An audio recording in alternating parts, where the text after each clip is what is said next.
Evangelho de Marcos, capítulo 3, versículo 7 até o 12. Para honra e glória do Senhor. Essas são as palavras de Deus. E retirou-se Jesus com seus discípulos para o mar, e seguia-o uma grande multidão da Galiléia e da Judéia, e de Jerusalém, e da Idumeia, e de além do Jordão, e de perto de Tiro e de Sidom. Uma grande multidão que, ouvindo quão grandes coisas fazia, vinha ter com ele. E ele disse aos seus discípulos que tivessem sempre pronto um barquinho junto dele por causa da multidão, para que o não oprimisse, porque tinha curado a muitos de tal maneira que todos quantos tinham algum mal se lançavam sobre ele para lhe tocarem. E os espíritos imundos, vendo, prostravam-se diante dele e clamavam, dizendo: Tu és o Filho de Deus. E ele os ameaçava muito para que não o manifestassem. Amém. Obrigado, Senhor, pela Tua palavra. Obrigado, Pai, pelo Teu Evangelho. Abre o nosso coração para compreender, para sermos cheios do Teu Espírito Santo. Ouvimos a Tua voz em nome de Jesus. Amém. Irmãos, nós lemos semana passada que Jesus curou um homem no sábado, na sinagoga, durante o culto. E os fariseus, aparentemente por causa disso, embora talvez não seja só por causa disso, mas por um ciúme, por uma inveja, por uma maldade, mas com isso como desculpa, desejaram matar o Senhor, se uniram com os herodianos.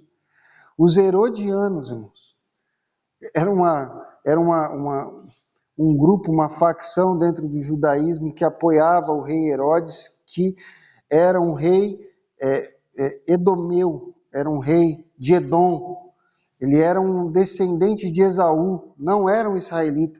Enfim, se uniram com esse pessoal para conspirar para a morte de Jesus, e depois que esses fariseus fizeram um plano para matar Jesus, o Senhor se retirou para os lados do mar, e muitas pessoas vieram de vários lugares. A quantidade de pessoas era tão grande quando Jesus foi para esses lados do mar e as pessoas começaram a se chegar para ouvir o que ele estava falando, que ele pediu para os discípulos separarem um barquinho para ele poder tomar uma distância dentro da água, né, separar um pouco da massa ali de gente para ele conseguir pregar e falar do evangelho para elas, sem que elas o esmagassem, né?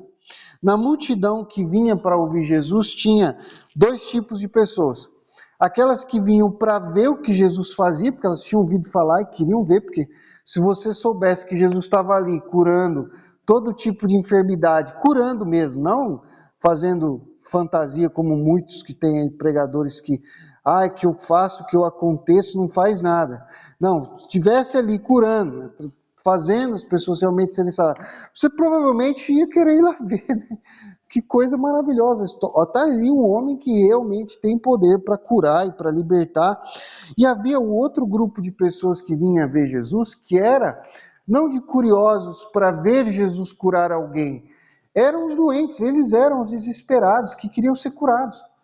Eram pessoas que vinham sofrendo de enfermidades terríveis, que não tinha cura, coisas, e a quantidade de enfermidades sem cura naquele tempo era muito maior do que a quantidade de enfermidades sem cura hoje. E as pessoas iam desesperadas ali para não só ver, mas receber o milagre que Jesus podia trazer. E essas pessoas que iam para ser curadas, elas perceberam que tocar em Jesus fazia algum efeito, né? Fazia o milagre, e elas se arremessavam. A Bíblia diz que elas se lançavam. É como se elas tivessem a oportunidade, elas pulavam mesmo na direção de Jesus para tentar tocar nele.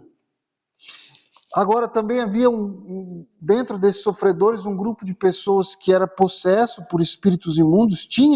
A Bíblia fala, tinham espíritos imundos, né? Talvez possessos, talvez oprimidos ou obcecados ou alguma coisa assim. Mas quando esses espíritos viam Jesus, eles gritavam: Tu és o Filho de Deus. E nesses casos, Jesus sempre mandava eles se calarem, mandava eles, né? Jesus nunca falava assim: Tá vendo, pessoal? Vem aqui, diabo, fala de novo. O que você falou? É que nem tem gente, muitas vezes na igreja falando isso, né? Querendo que o diabo pregue. Põe o microfone na boca do diabo, fala aí para eles ouvirem, tá vendo? Tá vendo, pessoal? O diabo falou, então é verdade. Jesus não. Jesus não. O diabo estava falando a verdade, pior que estava, né? Jesus podia, se ele quisesse, que o diabo estava falando a verdade. Mas Jesus falava para ele, cala, sai dessa pessoa. Mandava eles se calarem. E aqui, irmãos, nesse pequeno trecho das Escrituras, que parece ser um trecho de passagem, parece ser uma transição só entre um episódio e outro, mas na verdade aqui tem muitas coisas profundas para nós ouvirmos. Hoje eu quero focar em 3 coisas. Primeiro, que Jesus veio salvar o mundo. Isso inclui povos de várias nações, de todas as nações. Segundo, que existe um jeito certo de buscar a Jesus. E terceiro, que nem toda confissão de fé é verdadeira e eficaz para salvar. Então vamos ver a primeira lição aqui. Jesus veio para salvar o mundo, e isso inclui povos de todas as nações. Vejam, irmãos, que Jesus, quando ele estava sob a ameaça dos líderes judeus do povo da Galileia, ele se retira para os lados do mar. E há várias razões por que Jesus vai para os lados do mar. Você precisa parar para pensar por que Jesus se retira para os lados do mar. Bom, primeiro, para evitar ser capturado pelos conspiradores que queriam matá-lo, certo? Então, existe aqui uma possibilidade de que Jesus simplesmente se afasta do perigo. Não tem a cara de uma fuga, embora poderia ser também uma fuga, mas é um afastamento como uma precaução de Jesus para evitar que aqueles homens tivessem a chance de fazer o que eles queriam e terminar precocemente o ministério de Jesus. Segundo, porque o mar dava bastante mobilidade, certo? Você está perto do mar, tem um barco, os seus inimigos estão vindo ali com espada, não sei o que, querendo te pegar, você entra no barco, ó, vaza, né? Vai embora, foge rapidinho, e você está no meio do mar, ninguém sabe para onde você vai. Se escureceu à noite, você vai para um lado ou para o outro, ninguém sabe, você pode até voltar para o mesmo lado, que ninguém vai ver. Então, o mar dava uma certa mobilidade e uma facilidade para Jesus se movimentar. Terceiro, porque as regiões próximas do mar tinham bastante espaço para a multidão. As pessoas não constroem casas na praia porque elas sabem que a casa vai cair. Então a praia geralmente é um descampadão, é um espaço grande, né? Você vê quando o pessoal vai fazer um show grande lá no Rio de Janeiro, eles vão sempre aonde? Na praia, vão em Copacabana, né? Vão a alguma praia grande assim, que dá bastante espaço, numa época que eles sabem que a maré está baixa e tal, tem bastante praia, e Jesus vai para a praia porque na praia tem espaço para ele poder pregar, para ele poder receber essa multidão de gente que dentro da cidade não dava para receber, né? Na casa dele, vocês viram a situação do rapaz lá que, aleijado, tiveram que quebrar o telhado porque não tinha como. Então, e se você for ver, na verdade, hoje existe a possibilidade de que nós saibamos onde era a casa de Jesus na Galiléia, em Cafarnaum. E se você olhar lá na internet, você tem o programa daquele Rodrigo Silva, daquela Aline não sei do que mostra onde era a casa, onde Jesus morava e tal. Não era uma casa grande, uma mansão, mas também não era uma casa pequena, né? Era uma casa considerável, dava espaço. Mas a multidão era muito grande, gente, era muito grande de pessoas. Então Jesus tinha na praia espaço para falar com todas essas pessoas. Mas existe talvez também um significado espiritual do porquê Jesus vai para o mar. A palavra mar na Bíblia, em muitos contextos, ela significa povos, porque ela tem uma característica muito parecida com a multidão de pessoas e de povos e de nações. Assim como o mar está cheio de água, o povo está cheio de gente. E assim como o mar, ele tem lá os seus limites, mas dentro dos seus limites ele é bastante instável. Né? O mar ele está sempre se movendo, a maré sobe, depois a maré baixa, vem o vento, cria grandes ondas, depois ele se acalma. E assim os povos, de vez em quando eles estão em paz, de vez em quando eles estão em guerra, de vez em quando eles estão bem, de vez em quando eles estão uma tempestade, ninguém sabe o que vai acontecer e está tudo meio instável. Então existe bastante bastante similaridade entre o mar e as nações. E é muito importante nesse contexto nós entendemos que essa multidão de pessoas que vinha até Jesus, ela vinha de vários lugares. A Bíblia fala os lugares de onde elas vinham. Se você prestar atenção aqui no versículo 8, é de Jerusalém, da Idumeia, de além do Jordão, de perto de Tiro e de Sidom. Veja, toda essa região aqui fala explicitamente de cidades que não eram judaicas. A Idumeia, por exemplo, é um termo bíblico do Novo Testamento para Edom do Velho Testamento. Quem está acostumado a ler a Bíblia sabe que Edom no Velho Testamento era um povo pagão, vizinho de Israel.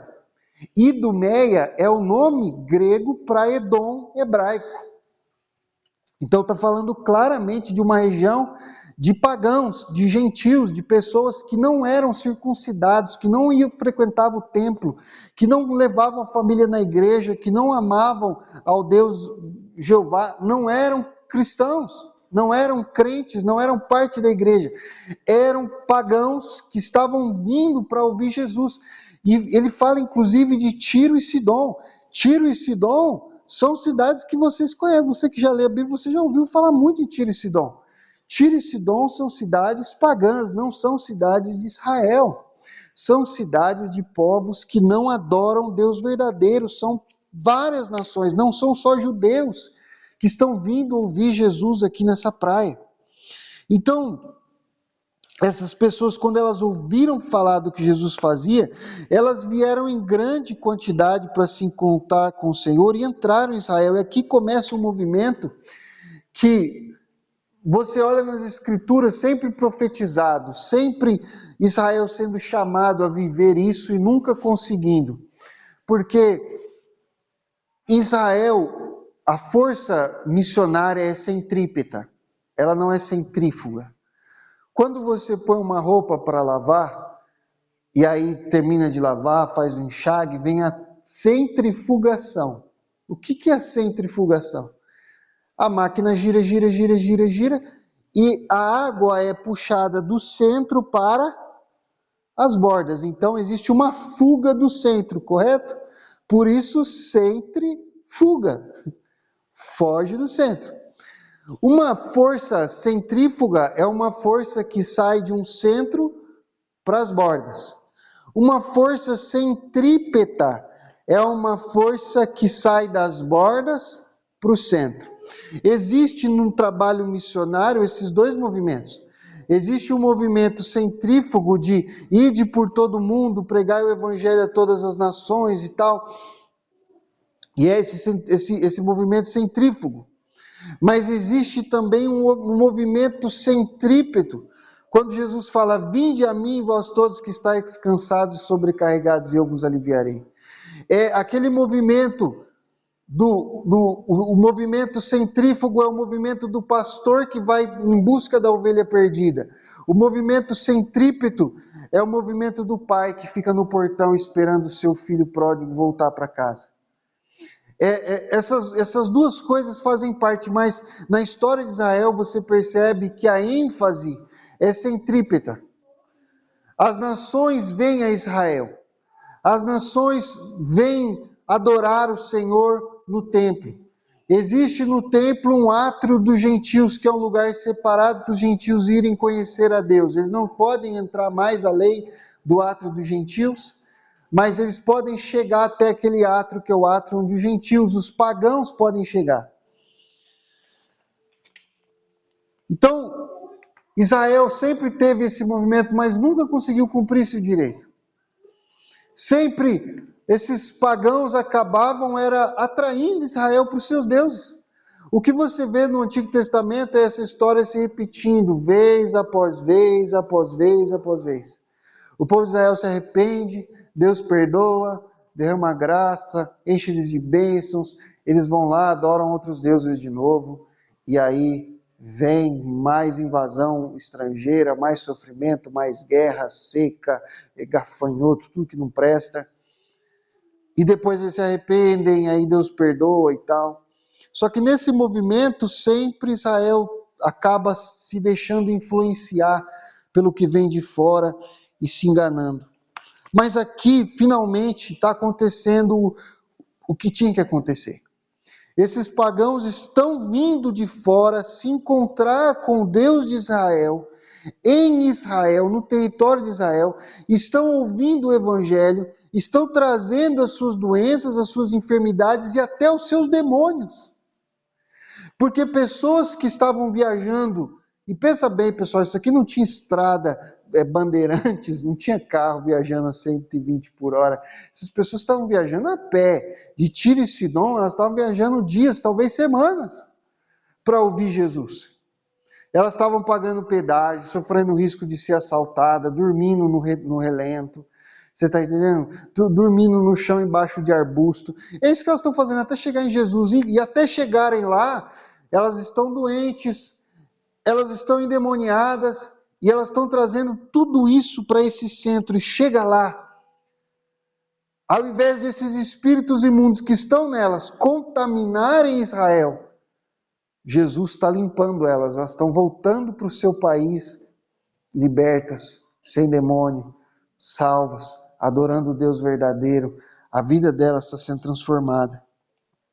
Então Jesus preparou uma situação que permitia que essas pessoas se aproximassem de Deus. E vejam, irmãos, isso está no coração da missão de Jesus, porque Jesus veio para salvar o mundo. Jesus veio para derrubar o muro de separação, Jesus veio para abrir o caminho, Jesus veio para rasgar o véu e preparar o caminho para dentro do véu. É isso que o apóstolo Paulo fala lá em Hebreus, que ele veio preparar um caminho para nós pelo meio do véu até o Santo dos Santos, o lugar mais sagrado da casa de Deus.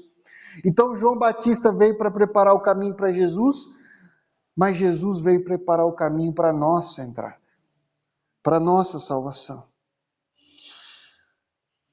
Veja, irmãos, que coisa interessante, porque essas pessoas, se elas fossem até o templo, que era o lugar aonde Deus tinha que ser adorado, lá em Jerusalém, ali no templo tinha o Santo dos Santos, tinha o santo lugar, tinha o átrio, e nesses três lugares, o Santo dos Santos, o santo lugar e o átrio, só os sacerdotes podiam entrar, e no Santo dos Santos, só o sumo sacerdote, só uma vez por ano. Depois tinha o átrio dos homens, que os homens judeus podiam entrar, que não era o átrio dos sacerdotes. Tinha o átrio das mulheres, que as mulheres judias podiam entrar. E por último, tinha o átrio dos gentios, que os gentios podiam entrar. Então, veja, havia uma série de muros de separação entre essas pessoas e o Deus de Israel. O lugar onde Deus se manifestava, o lugar onde a glória de Deus se manifestava, era o santo lugar, o santíssimo lugar, aonde ficava a arca, que agora não tinha mais arca, porque a arca tinha desaparecido desde o cativeiro babilônico. Mas ali eles faziam o culto como se tivesse, mesmo sem ter. E tinha o véu. E depois tinha um outro véu e uma porta que guardava o santo lugar. E depois tinha mais uma porta que guardava o átrio. E assim vai. E em cada lugar desses tinha uma barreira, alguém fiscalizando. Olha, você pode, você não pode, você pode, você não pode. E para a maioria das pessoas era você não pode. Cada vez o você não pode ficava mais forte. Porque se você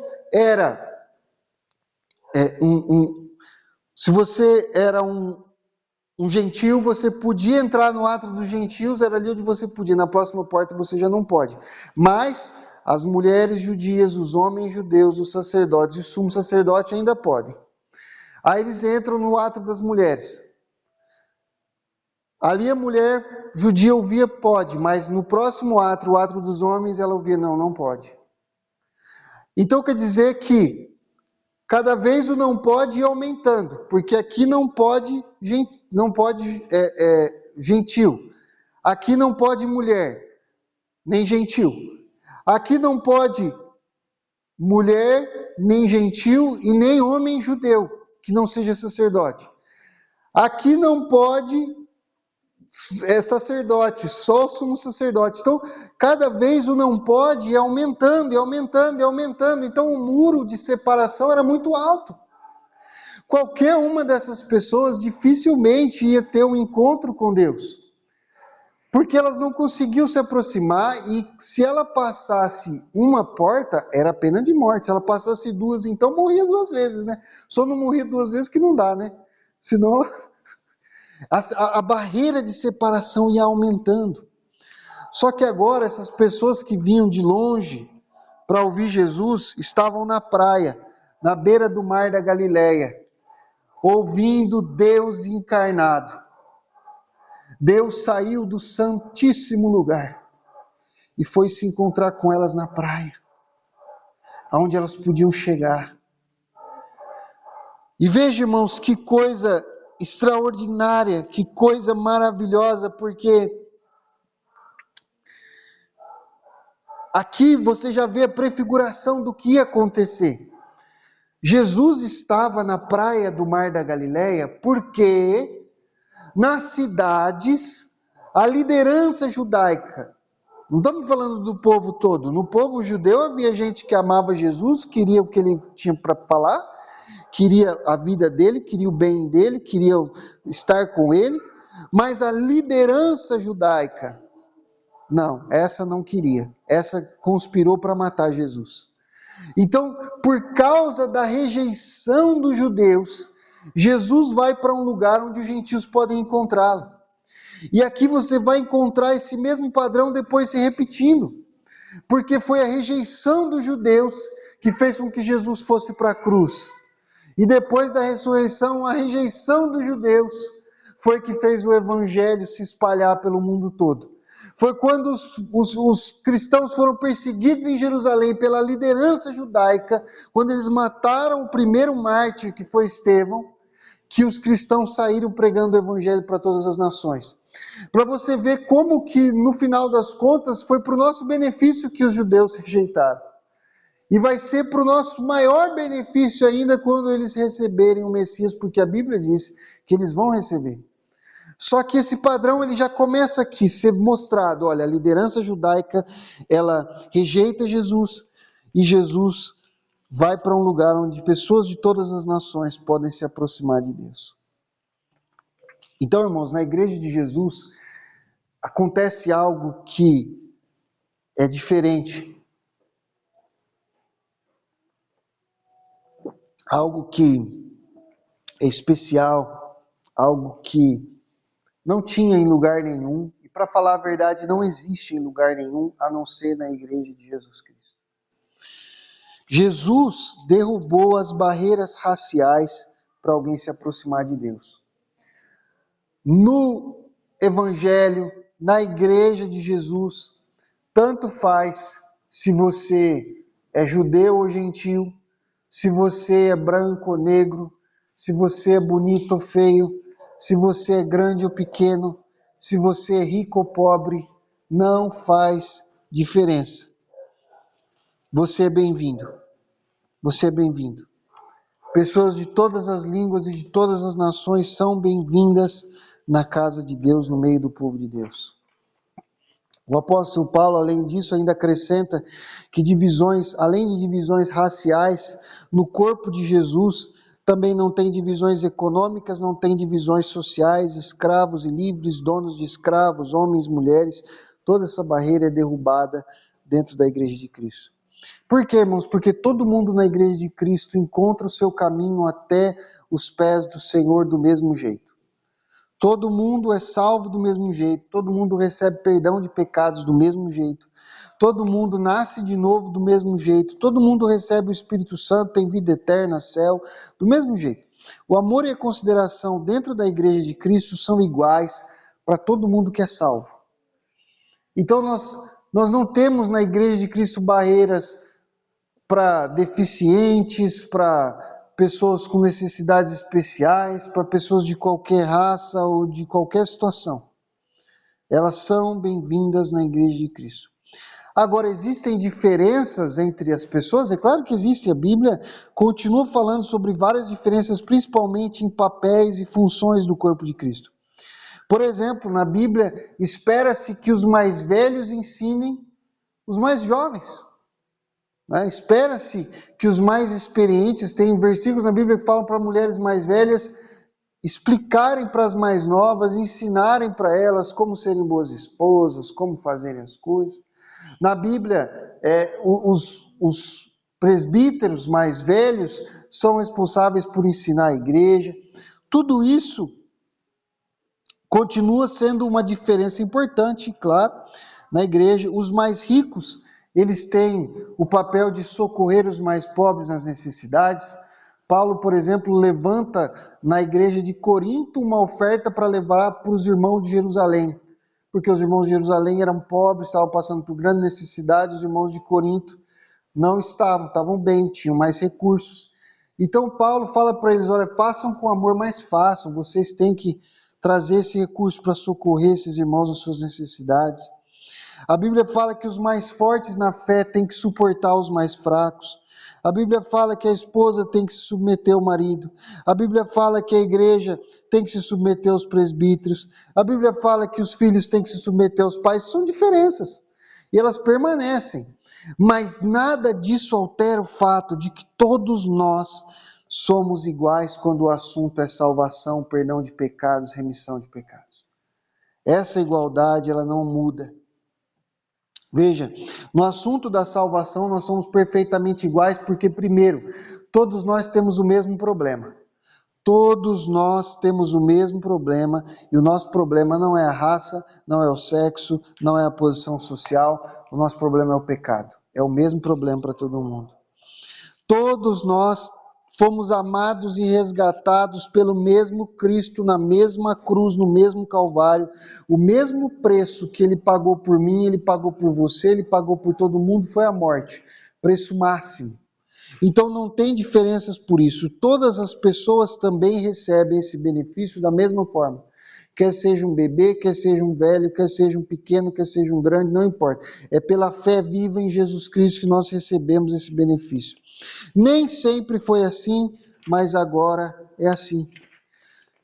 Antigamente, como eu já falei para vocês, no santuário tinha várias diferenças.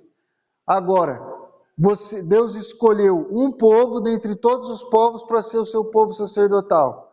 Dentro desse povo, ele escolheu uma tribo, que era a tribo levítica, para trabalhar no tabernáculo.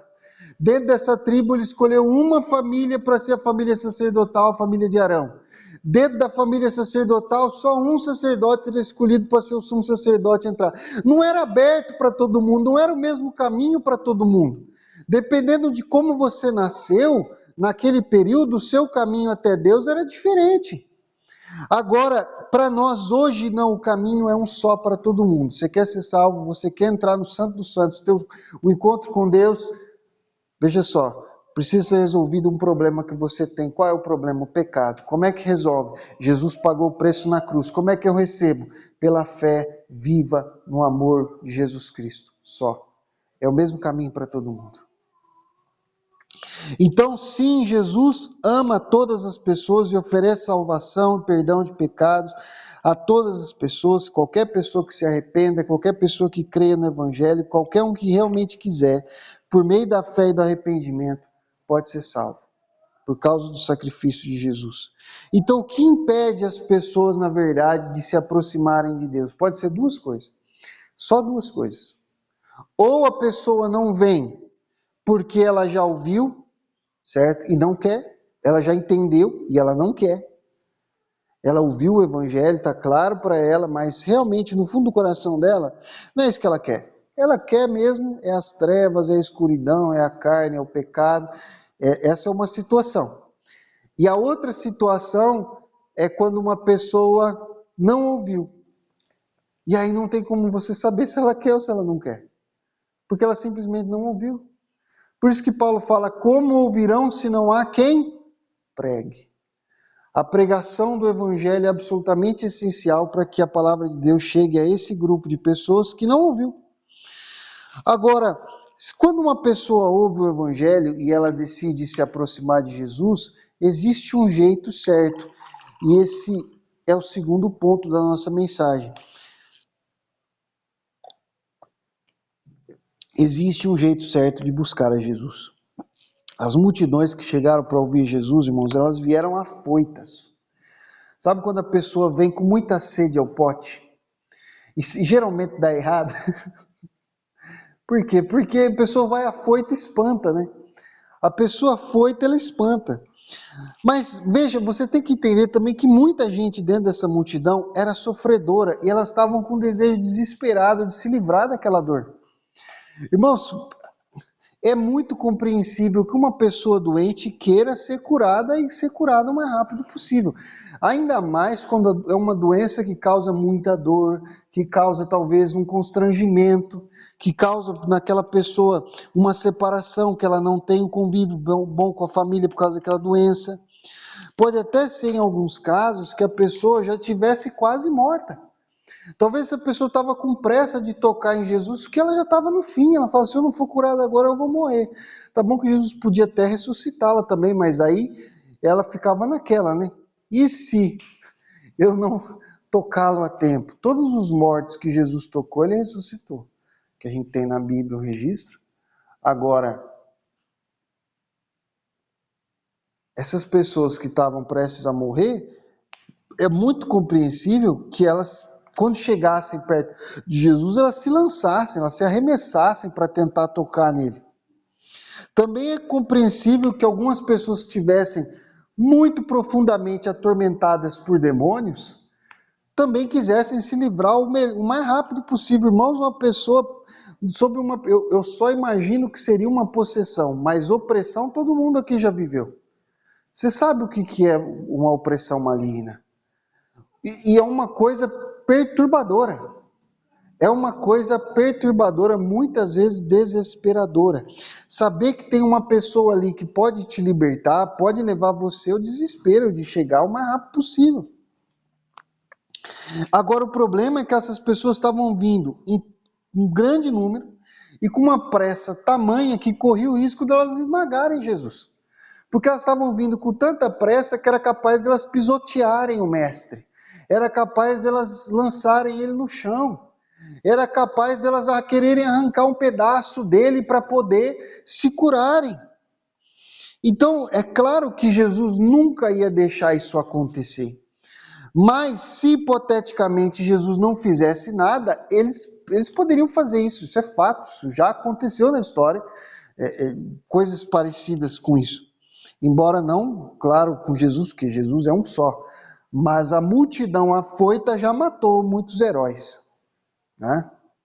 Então, infelizmente, é possível também que essas pessoas estivessem se achegando a Jesus, irmãos, não pelo motivo 100% puro e correto, não pelos melhores motivos, talvez não porque elas estavam arrependidas dos seus pecados, queriam perdão, queriam salvação, não, talvez elas estivessem apenas reagindo àquela dor. Olha, a dor era tão profunda, o sofrimento era tão grande que eu só quero me livrar disso, e o que eu tiver que fazer para me livrar dessa dor eu vou fazer. Se eu tiver que matar um, eu mato. Então elas estavam vindo, talvez algumas delas, por causa do sofrimento. De novo, é compreensível? Sim, é compreensível. Mas ao mesmo tempo eu quero que você entenda por que Jesus quis se afastar dessas pessoas. Por que ele quis colocar um pouquinho de água entre ele e elas e ficar num barquinho a alguns metros de distância. Veja, talvez essas pessoas não tinham a motivação correta. Até mesmo nessa busca por um alívio da angústia, elas estavam num modo de sobrevivência que é sempre muito egoísta. Muitas pessoas, quando entram no modo de sobrevivência, elas esquecem os valores, elas esquecem as coisas que realmente importam e elas entram no estado de egoísmo, só resolver o meu problema só. Agora, veja, isso você pode entender pelo próprio estado que você vê a humanidade, não é uma loucura você pensar assim. O texto deixa claro que se Jesus não se afastasse dessas pessoas, elas teriam esmagado ele, então ele teve que pedir para os discípulos pegar um barquinho, colocar na água para ele entrar no barquinho e se afastar delas.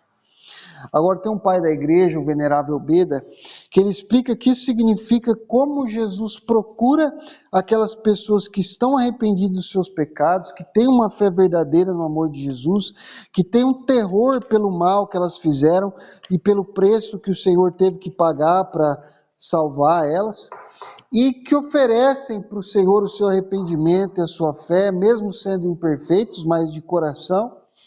Mas ao mesmo tempo também significa que Jesus se afasta das pessoas que não têm esse coração, não têm essa fé. Então Jesus ele escolhe as pessoas que têm uma fé genuína e ele se aproxima delas. Ele entra no barquinho do coração dela e vai lá no fundo, lá bem dentro do coração dela. Mas aquelas pessoas que não se aproximam do Senhor com esse coração, ele dá uma afastadinha. Ele se afasta delas. Porque elas poderiam até mesmo ferir Jesus se elas pudessem, se fosse necessário, para garantir o bem passageiro que elas estão desejando, né? A cura daquela doença, a libertação daquela perturbação e tal. Então, infelizmente, irmãos, muitas pessoas tratam a pregação do Evangelho dessa maneira. Muitas pessoas tratam a vida na igreja desse modo. A oração e a pregação são só meios, não são apenas meios de alcançar a Jesus, mas de alcançar bênçãos materiais e o alívio momentâneo de sofrimento. E aí elas não se importam com a verdade, com a honestidade, com o arrependimento, com a sinceridade, com o amor verdadeiro. Então nota que nesse texto Jesus ele não se afasta dessas pessoas porque ele não ame elas ou porque ele não queira curá-las. Não, Jesus se afasta um pouco só para poder pregar para elas e corrigir aquela motivação que elas têm no coração errada. E colocar o coração certo dentro do peito delas para que elas entendam o real significado do Evangelho e para que elas sejam salvas. Então, sim, claro, Jesus quer curar. Aquela multidão de gente doente, desesperada, que ia esmagar Jesus, e que ele não deixou que elas o esmagassem, ele ama elas.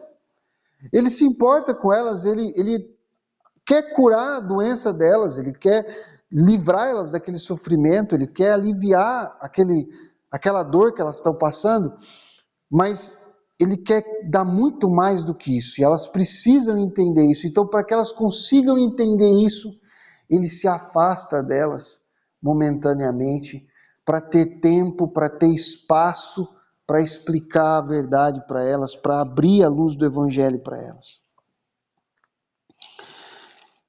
E será que nós estamos assim, irmãos? Quantas vezes nós estamos nos aproximando do Senhor desse jeito? Com esse coração meio egoísta, meio manipulador, meio que querendo, com a nossa oração, simplesmente fazer Deus nos dar aquilo que nós queremos, sem querer realmente o Cristo que nos dá aquilo.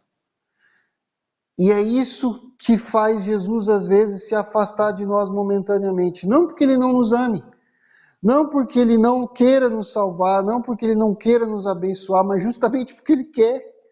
Mas Ele quer dar a melhor bênção, a maior bênção. A pior coisa para essas pessoas seria elas irem lá, serem curadas das suas doenças e voltarem para suas cidades, para beijarem o pé dos seus ídolos e para se esbaldarem na imundícia do pecado do lugar de onde elas vieram. Então, Jesus, às vezes ele faz isso, ele dá uma afastada, não porque ele não nos ame, não porque ele não queira nos abençoar, não porque ele não queira alívio para essas pessoas, mas porque ele precisa dar para elas mais do que o que elas estão buscando. Muitas vezes nós estamos buscando Jesus por benefícios passageiros, benefícios que não têm valor eterno. E Jesus falou assim, é como se você tivesse pegado uma lâmpada, e você esfregasse esse o gênio, certo? Da lâmpada. E aí você tivesse um único pedido. E aí você falasse assim, olha, eu só tenho um pedido, só um pedido. Então, eu quero que você pague o meu IPVA do ano que vem. O gênio Se for um gênio bom, ele vai falar assim: eu vou fingir que não escutei o seu pedido, né? Você pediu uma coisa que tem um valor maior.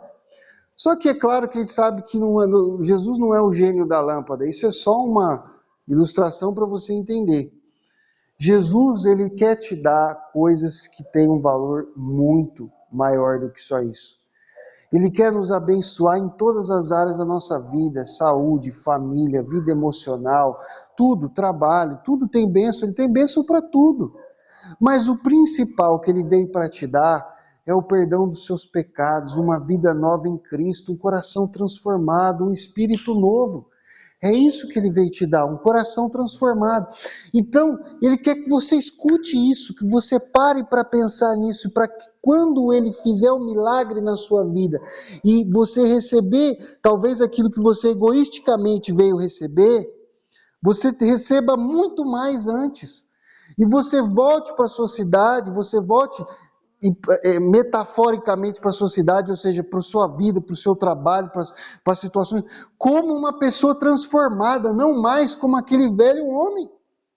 Porque aquilo lá, irmãos, tem que ter passado, aquilo lá tem que ter ficado para trás da nossa vida. Nós não podemos continuar carregando esses ídolos para cima e para baixo. Senão você vai ficar que nem Raquel, a esposa de Jacó. Certo? Escondendo ídolos para todo lado, fazendo viagem, indo para a terra prometida com ídolos escondidos na bagagem. E o que Jacó teve que fazer? Pegou aqueles ídolos, a hora que ele descobriu, meus irmãos, quase que ela causou a morte da família inteira, por causa daqueles ídolos. E se você for ver até a graça e a misericórdia de Deus que protegeu eles. Porque quando o pai dela veio buscar os ídolos, e falou assim: você roubou meus ídolos, Jacó. E Jacó falou: mas não roubei nada. Pode buscar na minha casa, não tem nada. Olha como que o homem tinha confiança na família. E mal sabia ele que a esposa preferida, que ele tinha 4, né? E Raquel era predileta. É sempre a predileta que dá o problema. Eu não sei que eu só tenho uma, né? Mas é a minha predileta. Então veja só. Graças a Deus, ali no momento, ela teve uma ideia, né, meio escabrosa, conseguiu enganar o pai, esconder ali os ídolos, e ele foi embora e não achou. Mas depois Jacó descobriu os ídolos. E o que é que Jacó fez? Enterrou, escondeu, porque falou: não, isso aqui nós não podemos levar para onde nós estamos indo. Irmãos, e muitas vezes nós estamos assim. Jesus quer que você, não faça como Raquel, não faça como Jacó. Jogue esses ídolos fora. Jogue o pecado fora, jogue a carnalidade fora. Então essas pessoas que se arremessavam perante Jesus, irmãos, nem sempre era por amor. Você pensa assim: não, quando eu estava estudando esse texto, a primeira ideia que veio na minha cabeça, eu falei assim: nossa, esse é o jeito de buscar Jesus, né? Esse arremessar, esse jogar, e ir aos pés dele e tal. E eu fiquei naquilo, mas depois eu fui lendo, eu falei: meu Deus, mas Jesus se afastou dessas pessoas, Jesus não recebeu, ele não aceitou aquilo. Aquilo não foi bonito para ele. O que ele queria não era que elas se jogassem perante ele queria que elas ouvissem o que ele tinha para dizer. Então nem sempre se arremessar é por amor, nem sempre se arremessar significa uma fé genuína. Elas podiam causar um problema maior para elas e um problema para os outros também, podiam machucar outras pessoas e podiam machucar o próprio Cristo. Embora seja compreensível porque elas se arremessaram, eu provavelmente no lugar delas também me arremessaria, também é compreensível porque que Jesus se afastou para poder pregar.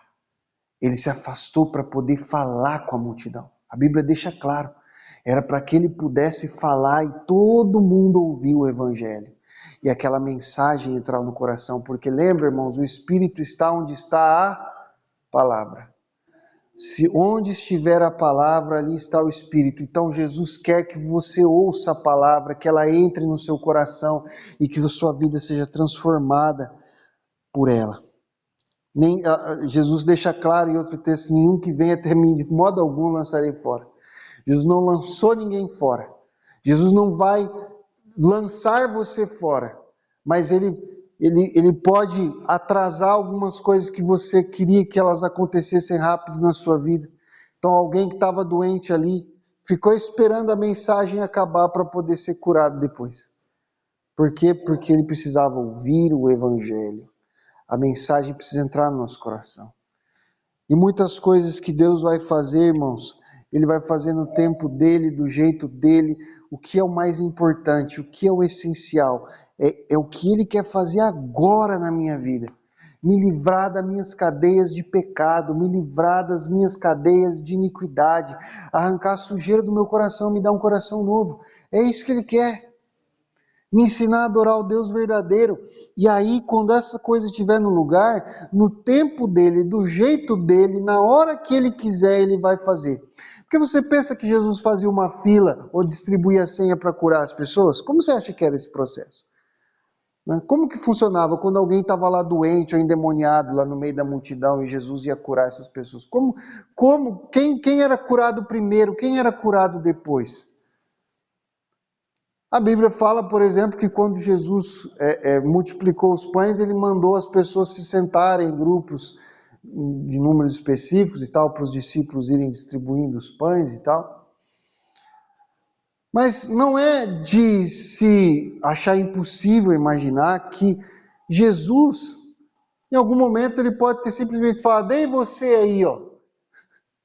Você quem? Você aí, ó. Você aí no fim da fila. Vem aqui.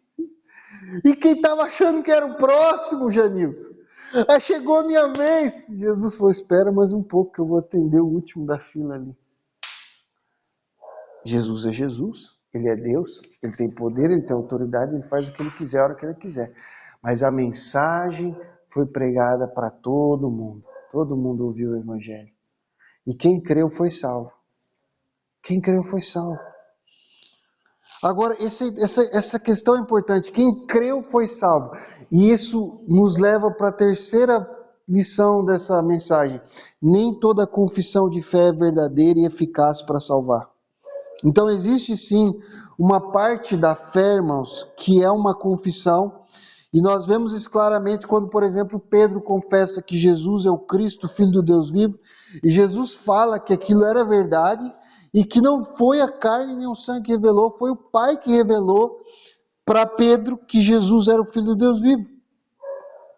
E o apóstolo Paulo fala que a confissão é uma parte importante quando ele diz que com a boca se confessa para a salvação e com o coração se crê para a justiça. Então existe uma parte da fé que é uma confissão. Mas aqui tem uma coisa interessante. Você percebeu que no texto que nós lemos, quem confessou que Jesus era o Filho de Deus foram os demônios? Os espíritos imundos que saíam gritando: tu és o Filho de Deus. E eles continuaram sendo demônios. Eles não deixaram de ser demônios por causa disso. Porque eles não tinham salvação, já que a fé deles não era genuína. Então o que nós temos que nos perguntar é: qual é a diferença entre a confissão de Pedro, que foi uma confissão de fé genuína, que significou salvação para Pedro, e a confissão de fé desses demônios, que não significou nada? Pedro confessou, Jesus falou: é verdade, foi o Pai que te revelou. Isso aí, ó, precioso. Essa é a pedra sobre a qual eu vou edificar a minha igreja. Essa confissão é tão importante que eu vou edificar a minha igreja sobre essa verdade. Tu és Pedro, e sobre esta pedra que você acabou de confessar, chamada Eu Sou Filho de Deus, vou construir a minha igreja. Aí quando um demônio fala: tu és o Filho de Deus, Jesus fala: cala a boca. Para Pedro, foi o Pai que te revelou. Para o demônio, cala a boca. Jesus não queria ouvir a confissão do demônio. Qual é a diferença entre essas duas confissões? Irmãos, a diferença principal é o amor. A diferença principal entre a confissão de Pedro e a confissão dos demônios é o amor. A Bíblia diz que nós somos salvos somente pela fé, ok? Perfeito? Ótimo. Sem obras da lei. Isso está na Bíblia, isso é verdade. Mas a Bíblia também nos diz que a fé que nos salva é uma fé viva. Ou seja, em outra parte, Paulo fala que é uma fé que opera pelo amor. Opera, age pelo amor. Ou seja, é uma fé que, de acordo com as Escrituras, produzem frutos. Ela produz frutos de amor a Deus e amor ao próximo. E esses frutos não são a causa da nossa salvação, mas são o resultado da nossa salvação pela fé. Mas o amor já está lá, junto com a fé. Então é como alguns teólogos protestantes, eles já diziam já há muito tempo, olha, só a fé nos salva, mas a fé que salva nunca está só. Só a fé nos salva, mas a fé que salva nunca está só. A confissão de fé dos demônios é só uma concordância mental, intelectual, com uma verdade que, no fundo, eles não tinham muito como negar. Eles sabiam que Jesus é o Filho de Deus, que Jesus morreu na cruz pelos pecados. Tudo isso está registrado na palavra de Deus, eles estavam lá para ver, eles concordam intelectualmente, é verdade, Jesus é Deus mesmo, ele ressuscitou mesmo, a Bíblia está aqui falando a verdade. Quando Paulo falou para o rapaz lá ficar cego, ele ficou mesmo. Quando Pedro falou para Ananias e Safira cair no chão, eles morreram mesmo. Eles estavam lá, eles viram, para eles sabem que é verdade. Você perguntar para ele, o mar vermelho abriu, o demônio abriu, eu estava lá, eu vi, fez assim, flup, abriu, o povo passou no meio, você precisava de ver. E daí que ele sabe disso. Ele continua odiando Deus, ele continua odiando você, ele continua cheio de ódio. Não tem amor dentro do coração dele. Eles não têm amor, então eles não produzem nenhum fruto. Tudo que o demônio faz na vida de tudo que ele toca é destruir, é acabar, é bagunçar, é sujar. Porque ele é imundo. A confissão de fé de um cristão, irmãos, então ela é muito diferente da confissão de fé de um demônio. É completamente diferente. Até porque, vamos falar a verdade, a confissão de fé dos demônios não é uma confissão de fé. Porque não tem fé genuína, a fé dele não é verdadeira. É uma fé puramente intelectual, sem confiança no coração. Então ele nunca acreditou de verdade, ele só sabe porque ele sabe. Mas ele não tem fé. A confissão de fé do cristão é muito diferente de você só entender intelectualmente uma verdade, de aquilo entrar dentro da sua cabeça. Ela envolve uma confiança do coração e uma aceitação do amor de Deus, que é o amor que Deus quer derramar no nosso coração e que é o fruto dessa fé e dessa confiança. A nossa relação, então, com essa parte intelectual da fé é muito parecida com a nossa relação com a igreja. Vocês lembram que semana passada eu falei para vocês que os fariseus foram para a igreja, viram Jesus fazer milagre, ouviram Jesus pregar o evangelho, terminou o culto, decidiram matar Jesus. Ou seja, ir para a igreja não resolveu o problema deles. Eles continuaram sendo fariseus, assassinos, hipócritas, maldosos e horríveis.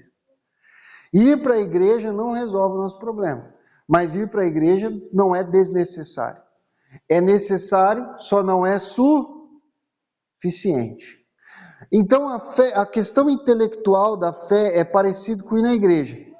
É necessário, é importante, é necessário. É importante ao nível de ser necessário você entender a palavra de Deus minimamente, você entender o básico da palavra de Deus, é importante. É suficiente? Não, não é suficiente. Tem gente que entende a Bíblia intelectualmente, capa a capa, e não tem um coração genuíno para com Deus.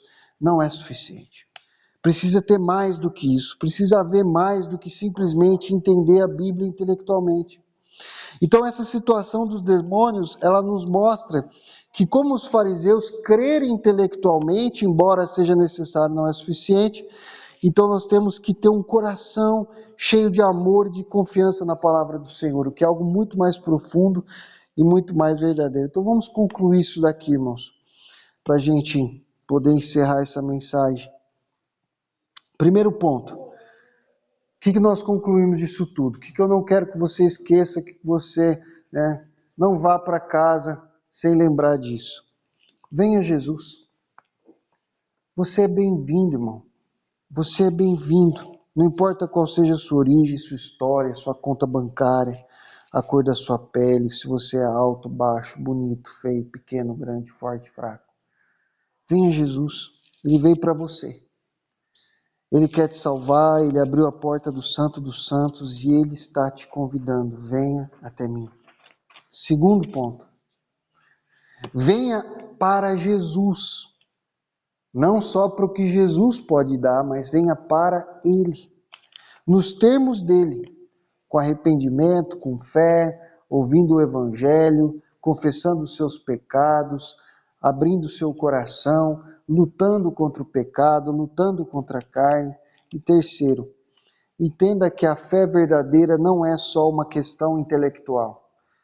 É uma confiança no coração que é acompanhada de amor por Deus e amor pelo próximo e que produz frutos de boas obras e uma vida transformada. Se você vir desse jeito, você não vai voltar para casa do mesmo jeito. Amém? Você não vai voltar para a sua cidade, você não vai voltar para a sua vida do mesmo jeito. Você vai ser totalmente transformado pelo Senhor. Pai, obrigado pela tua palavra, obrigado pela tua misericórdia, pelo teu amor e a tua graça. Senhor, nós somos pecadores, somos falhos, mas acreditamos, Senhor, que o Senhor nos ama, que o Senhor deu o seu Filho por nós na cruz do Calvário, e é pela graça do Senhor que nós somos transformados, Pai. Pai, eu peço em nome de Jesus, Senhor, que o Senhor venha nos encher, Pai, com uma fé genuína, com um coração profundamente entregue na tua presença. Dá-nos, meu Pai, o coração certo para te buscar, Senhor, para ser fortalecido na fé. Em nome do Senhor Jesus, nós te clamamos, Senhor, pela graça e a bondade do Senhor. Em nome de Jesus. Amém. Louvado seja Deus.